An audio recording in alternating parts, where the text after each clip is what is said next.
Greetings everyone, I am Neharika Bhusal from grade 9 and today I'll be experimentally proving the midpoint theorem by two activities. First of all, I'll be using this Geoboard and then I'll be using this paper.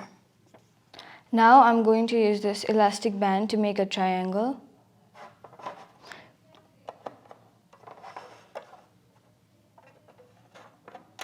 As you can see, I've formed a triangle now, so we're going to use another elastic band to mark the midpoint. As you can tell, this is the midpoint of this side and this is the midpoint of this side. This is the line joining midpoints of two sides, and now I'm going to measure the length of this line.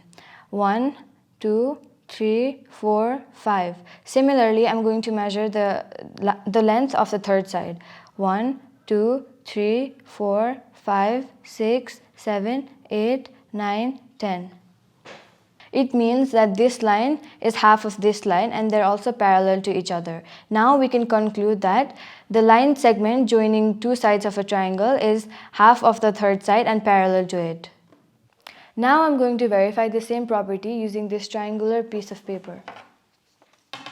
Here I have a triangle and now I'm going to take two sides, this and this. Now I'm going to fold this.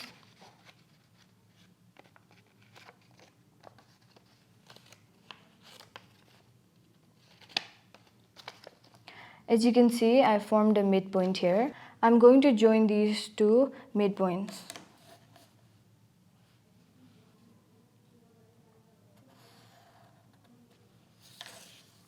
As you can see, I've joined the two midpoints. Now I will name them.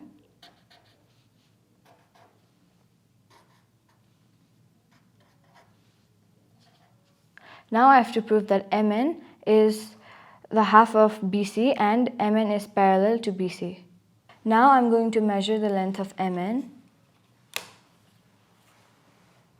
As you can see, the length of MN is 7.5. Similarly, let's measure the length of BC. The length of BC is 15 centimeter. So in conclusion, MN is half of BC. I'm going to fold MN.